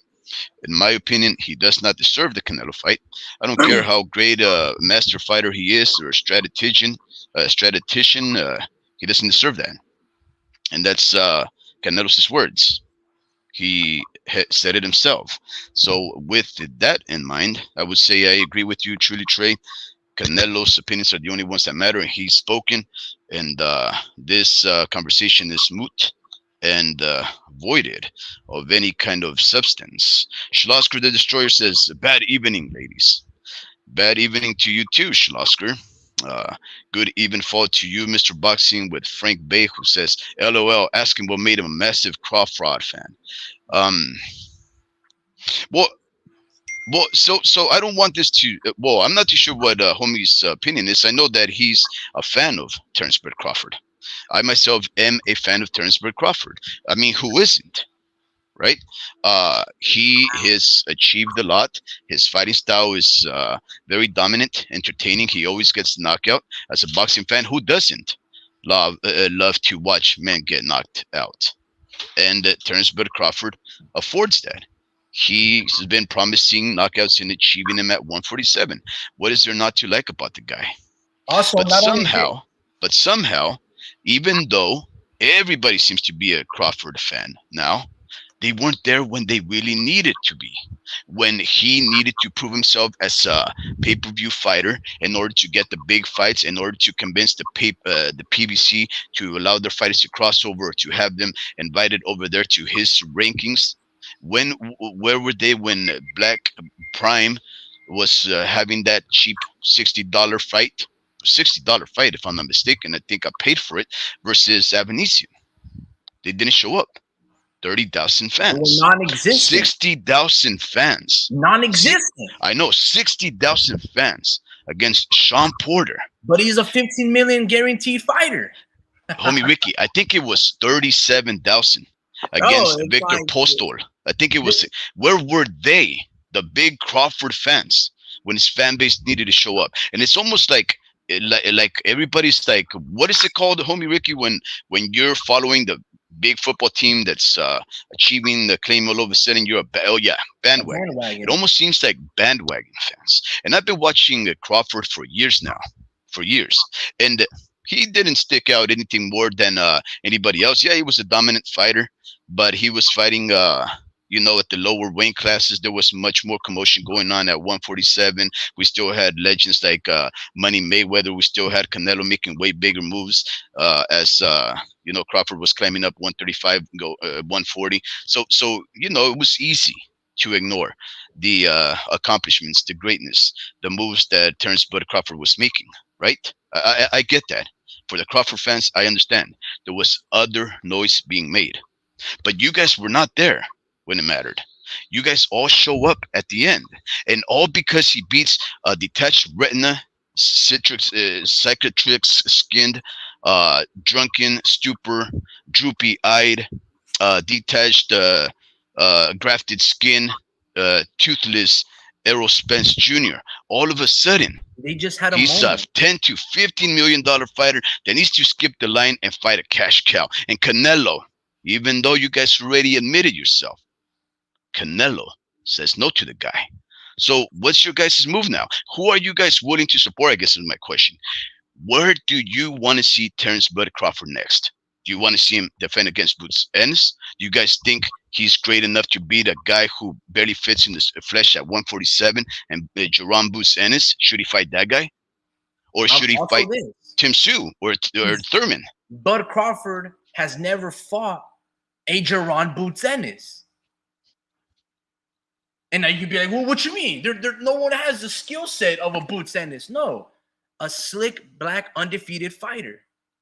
He's never fought one of those. Name me him. It doesn't exist on his resume. Bud Crawford hasn't fought a fighter who is slick, who's also a power puncher, can box. He don't have that on his resume. Well, if you don't want to fight Boots Ennis, right? He should fight the winner of Keith Thurman versus Tim Sue. I mean, this 15 minutes of fame that Bud Crawford has, he's got momentum. He has that pull.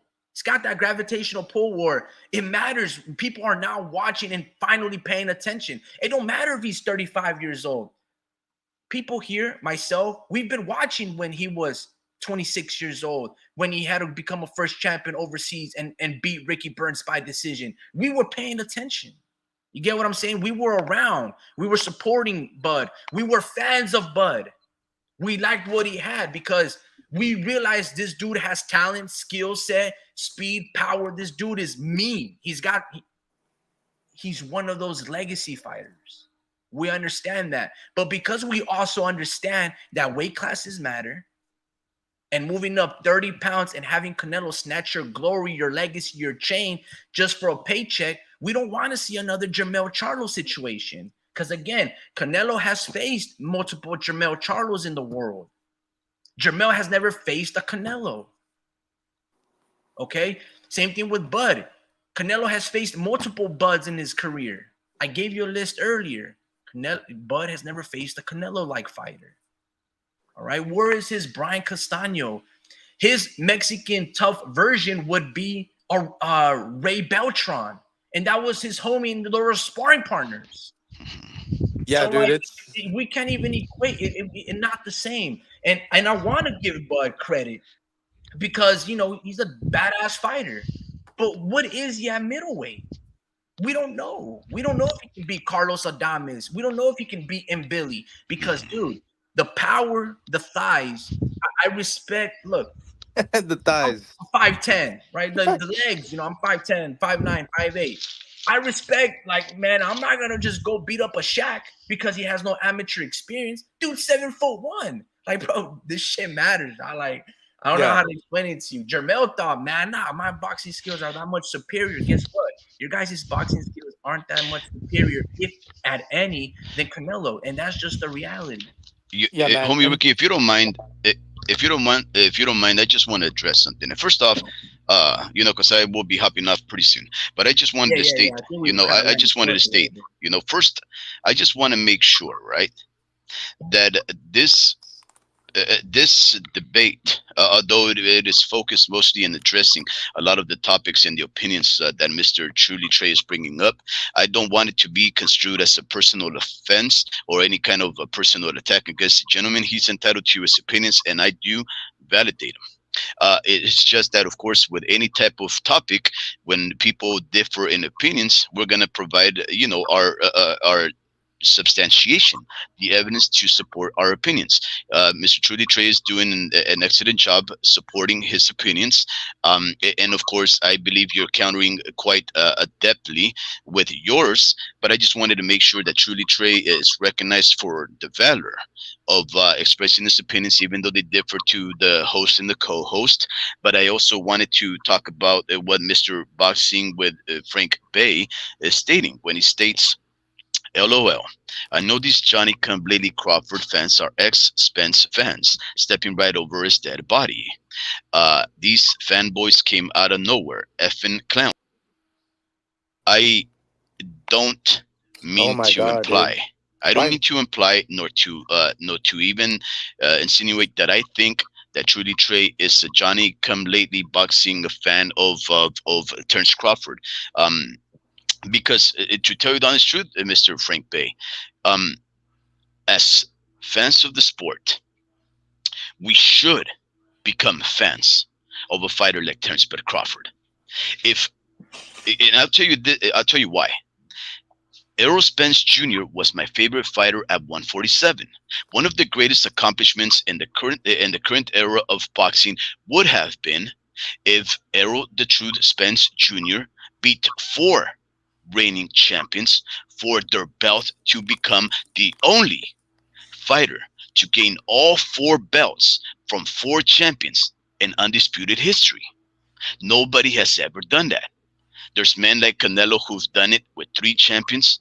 There's men like Jermaine Taylor who did it with just beating one guy, Bernard Hopkins. There's Terence Crawford who beat two men to get two belts and two belts, right? But nobody had ever done four. When I realized that Errol the Truth Spence Jr. was about to, if he beat Terence Crawford, one of the best fighters in the world, if he beat that guy, he was about to get all four belts from reigning champions, having stripped them by violence. That after flying face first out of a windshield of a driving drunk Ferrari, landing in the pavement, surviving that. That is the greatest story in boxing's history in the current decade. Now, it didn't happen. But once I realized that, when he signed on to take on Terence Bud Crawford with no tune-up fight, knowing what he was coming after and the way that Terence Bud Crawford was being so devastating and dominating at 147, knocking out every single man that stepped in his path, that's when I said, wow, Errol Spence Jr. is my favorite fighter, right?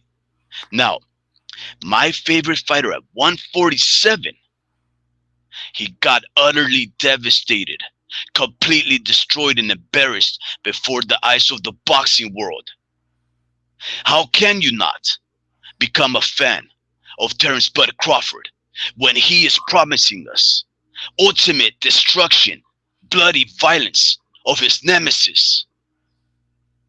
I do not fault anybody for becoming a fan of Terence Bud Crawford. Whoa, In whoa, fact, it whoa. would be remiss of the boxing world to not be fans of that guy at this moment. Wait, But that wait. does not mean he gets to skip the line. Hold it down, bro. Relax. Listen. Hey, I'm In just becoming addition my to pallbearer. Come on. check that out. In addition to that, Bud Crawford walked away when Errol Spence was trying to negotiate the fight. He made Errol Spence wait. You said why we should still be fans of Bud Crawford. Hold on a minute. Thank you, Errol Spence. No one thanks Errol Spence, even though he got his ass destroyed.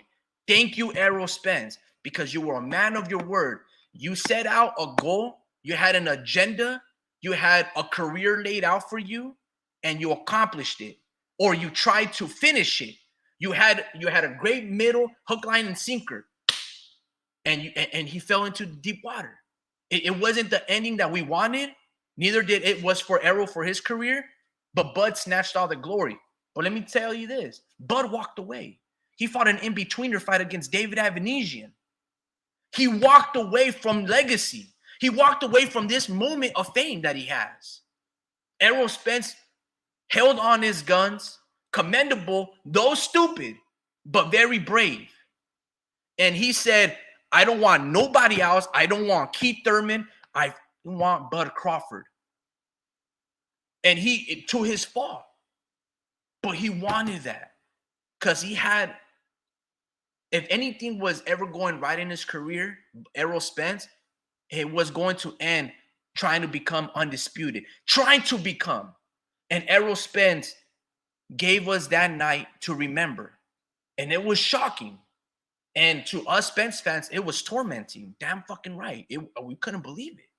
We're like, damn, bro, is this dude that much superior? But the reality is, you don't have to be a Bud Crawford fan. I'll tell you this: it's not Bud Crawford's fault. I'm not trying to cast aspersions here or put blame. We know it's Spence's fault. We know that. We know that he probably should have fought Bud Crawford when he was light on the ass and barely moved up and at 147. He shouldn't have allowed it, or he should have fought him first. But nevertheless, Spence though gave us the fight. Because guess what? He could have relinquished it. He could have been like, hey, bro, you know what? You walked away from it. I'm going to try to become undisputed at 154 and find my homie, sparring partner, stablemate, and Jermell Charlo. But he didn't. He was like, fuck that. I'm going to go after 147 and fight Bud Crawford first. I will tell you this. Bud Crawford is showing us his true colors. And he's not giving his brother, Jerron Boots Ennis, an opportunity to become undisputed. He's not playing ball. He's not. If there's ever a despicable person that has everything pandered to him, it's been Bud. Has it been easy? Absolutely not. But everything has basically been like, no, I'm pompous, I'm egotistical, I'm this and that. He'll show you his gun arsenal and his IG post. Oh, yeah, we're armed and ready too, Texas. That was Bud Crawford. He don't even want to give Jerron Boots Ennis. He made legacy. He's two-time undisputed. But if it wasn't for Errol Spence, Bud Crawford, nobody would know him. Nobody would know him. And he's trying to ruin his legacy by not fighting a threat and his mandatory and Jerron Boots Ennis. Why? Ain't nobody know who he is.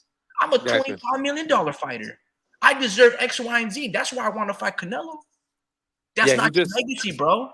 Your legacy is not north of 150 or 147. It's at 147. No one cares about what you did at 140. I care, but the world don't care. Mm-hmm.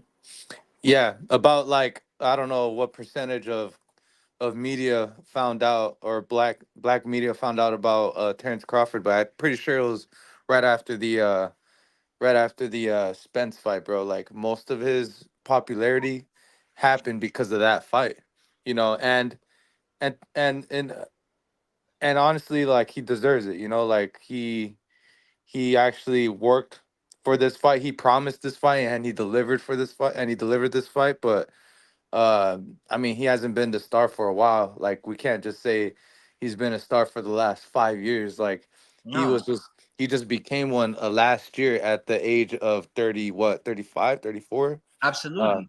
so it's just a different game, you know. And you can also say that he was with HBO, and they were like, shutting down. So he was in the reconstruction phase of boxing, So he went through all that, and this is where he's at now. But he's not no like paper, like he's not gonna break like gate, what do you call it, gate, you know how they make Box money at office, ticket box sales. office. Yeah. Yeah, like he's not like big gate money, like he's just for legacy, really. And you have to come with some kind of notoriety, really, to be able to fight him. But That, yeah, and man. that's why, but to reinforce your point, Drew, that's why Bud Crawford didn't have that following, Mhm. because he don't listen to people.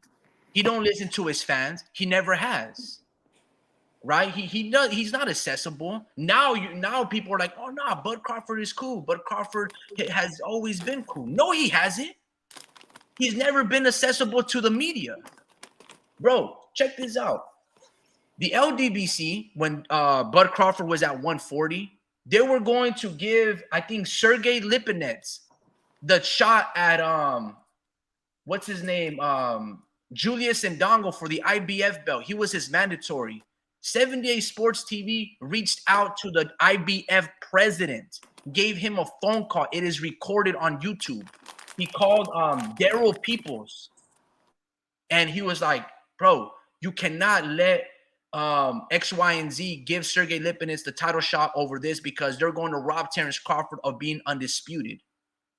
The reason I bring this up is because 78 reached out to Terrence Bud Crawford's people and his trainers and Bomac and all these things, and they were like, oh, nah, bro, you talk to Spence. You guys are Spence fans. You in Black Fight Fan TV.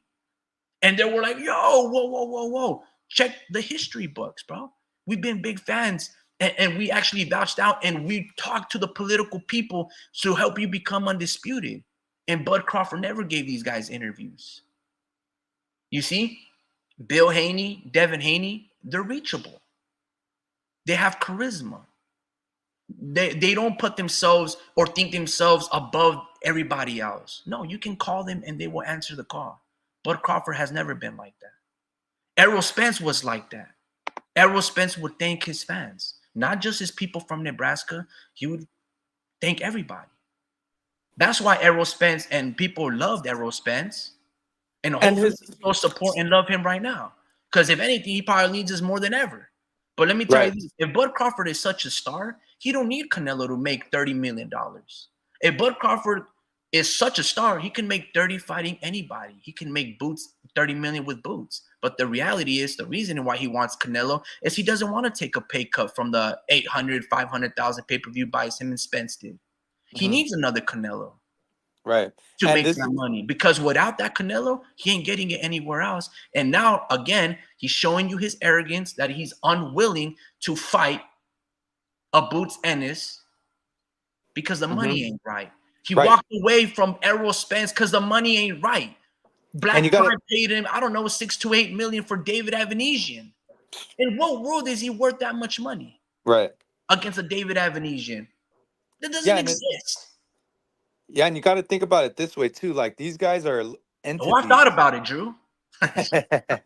Yeah, these guys are small businesses, right? Like you got to think about them that way.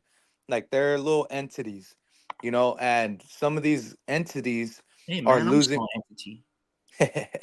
But some of them are losing, are losing money business. They just keep their trajectory keeps going down. They get a boost, and then it just goes, their trajectory just goes down, and it's just because he just can't connect with too, he never really connected with too many people. He's from the middle of the United States. Not too many people live where he's from. Like they don't have big major sports. He tries to connect with the Green Bay Packers, tries to get that, like, with Errol Spence, he went all the way to UK to get his belt. Like, dude, Absolutely. people from UK fell in love with Spence. Damn right. And then not only that, but he's a big, from Texas. Texas is fucking huge, man. Like it's so it's populated as fuck out there, and that has a lot to do with it. He went to this DeSoto high school, and that high school, bro, like they're known for having nothing but the best football players. Like that's Trent Williams high school, former high school right there. Like this dude got connections to actual football players that he actually played with. So that's just a different ballgame. That's why Regis can actually go to New Orleans and sell out, because he actually went to a big ass metropolitan city like New Orleans. And he's from like also like Houston. Like Crawford is from a small city, bro. He's from a very small city, and you look at even like Ruben Villa, bro. Like it's a small city here, bro. Like Yeah. it's extremely small, and he was one of the best fucking amateurs like in the history of Salinas, bro. And for him to get this far, it's cool and all, but he's accomplished. He's beating your favorite fighters. Hit Fulton, who's actually selling out arenas. Fucking, he beat Devin Haney, who's selling out fucking Chase Center. So it's really like kind of about where you're from as well. If you're from a small city, it's gonna impact you. You know. Absolutely. And let me ask you this, Drew. We've been fans of Bud Crawford. This is what a Bud Crawford fan sounds like, right? Somebody that's reasonable. No, no, no. We've been fiscal supporters. We bought a couple of his pay-per-views. We've Yeah, watched this damn near his whole career when it was yeah. accessible since the HBO days and whatever the case may be. We followed Bud Crawford. So let me put it to you like this. If Bud Crawford were to somehow beat Canelo Alvarez, right? Let's say the fight were to happen and he beats Canelo, because Bud Crawford is that dude. He beats Canelo, he becomes undisputed. Is he gonna give us the fight that we all want to see? And is he gonna give us the mandatory for? Would he fight David Benavidez? If he What were do to you mean? somehow beat Canelo Alvarez, would Bud Crawford stay at 168 and fight David Benavidez? And Whoa. the reality is, no, he's not. No, no. No, he would fight That would Canelo just and then retire because he'd be like, bro, I'm the greatest of this generation of this era.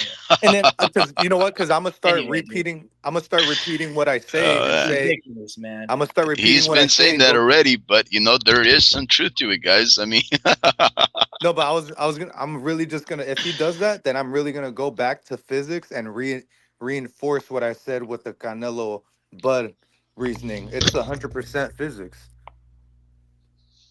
too Nah, fucking it's not big. physics. It's everything. It's size. It's skill. It's resume. It's Experience. experience. It's It's everything. And power. the reality No, is, but they got Canelo the has same. the resume, the experience, the power, the size, Yes, but they uh, got the same. over everything, especially at 168. This is like Okay, the let's most throw it out thing. there, guys. Let's throw it out there, guys. Okay, percentage.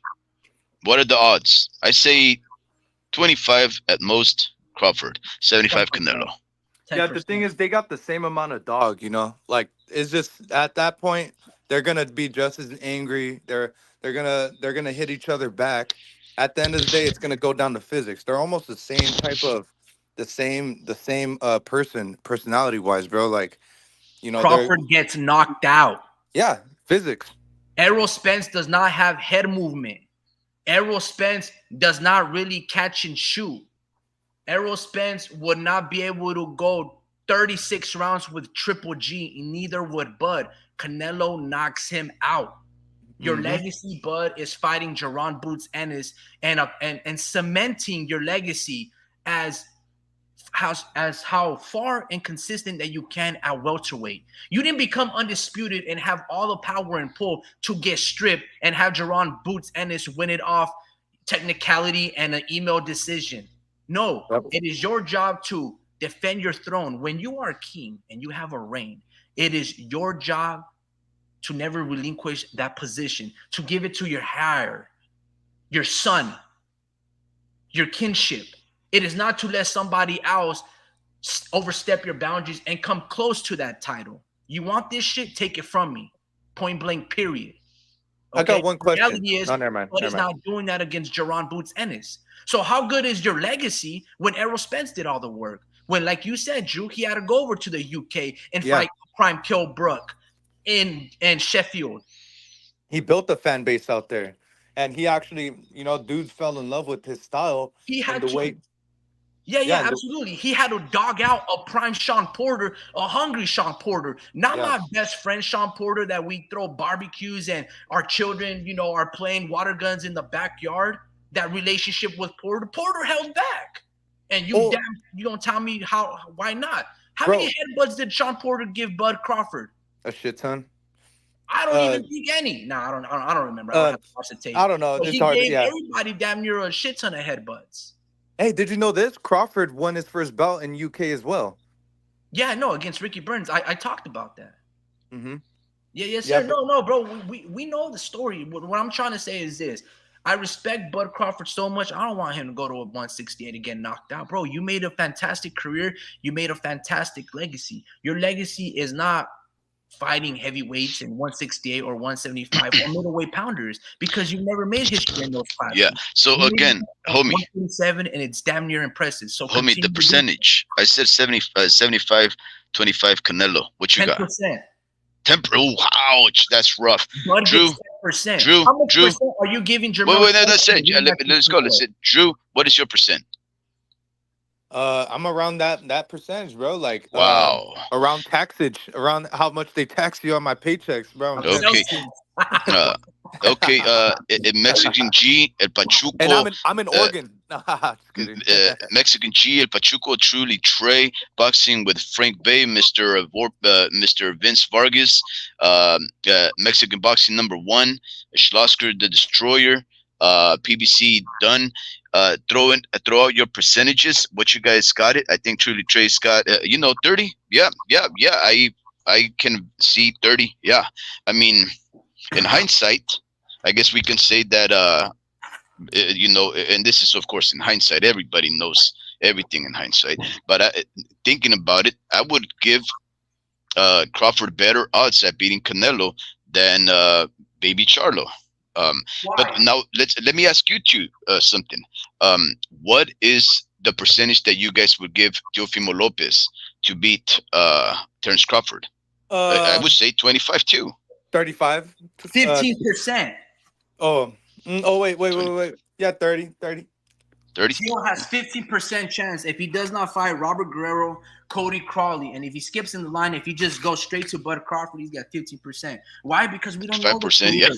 We don't know the limitations. We don't know if Teofimo is maxed out at 140 because he's never campaigned at 147. Yeah. I'm not gonna give Teofimo the respect to be Bud Crawford. Fuck no. Bud Crawford is established, guys. When you are established, it's like if I'm asking you, is this okay? Truly, Trey, you have a great creativity, bro. You make a badass sneaker. But are you going? What percentage am I going to give you to beat Nike? 1%. They've been established for many years. You're Yeah, not going but to make a better sneaker than them. yeah, but the thing is, homie, truly Trey actually brings it up, right? It really does depend also on which Teo shows up. And to tell you the honest truth, I think Teo that's showed up is always Teo that showed up, right? I mean, it's just that he's fought in some negative backwards fighting fighters, and I think everybody is gonna have issues with the guy who doesn't want to engage. I think Terrence Bud Crawford would have an issue with somebody that doesn't want to engage, right? Imagine if Jerron Boots Ennis try to not engage and box like Karen did to Boots, or if Boots has the skill set, and I'm sure he does, and he started to run away and survive like Jermaine did to Teofimo. I guarantee you, Bud Crawford's gonna have a hard time fighting Boots Ennis if, with his size, his athleticism, his speed, his prime, he gonna have a hard time knocking him out. If Boots Ennis wants to fight like Karen Chakshasian, yeah, anybody is going to look bad. It does not mean that Terrence Bud Crawford, it does not mean that Teofimo Lopez are not exceptional fighters. It just means there's a guy like Danielito Zorrilla who's just going to run around on the back foot, and every time you approximate yourself towards him, he's going to move left, making you move right, and so forth and so on, and it's just going to be like that. But I think, I think these are valid percentages right here. Yeah, I gotta wrap it up, man. But we went a little longer than expected. Feel like we covered damn near every single basis. Well, one thing, homie, just one thing. I don't know if you guys addressed this, but El Pachuco, and thank you very much, El Pachuco. Thank you, Mr. Vince Vargas. Thank to you also, Schlosker the Destroyer and the Mexican Gene, for subbing to the Warp Speed show in order for me to broadcast these. But I think El Pachuco states this is a very important topic that I'm not too sure you addressed, and I'm not too sure we'll address it tonight. But he states Canelo should go with Hearn to make the Munguia fight as safety first. You guys did? That's a different topic for a different Yeah. There you go. It's a different topic, so you guys didn't do it. Good night, guys. All right. Well, jeez.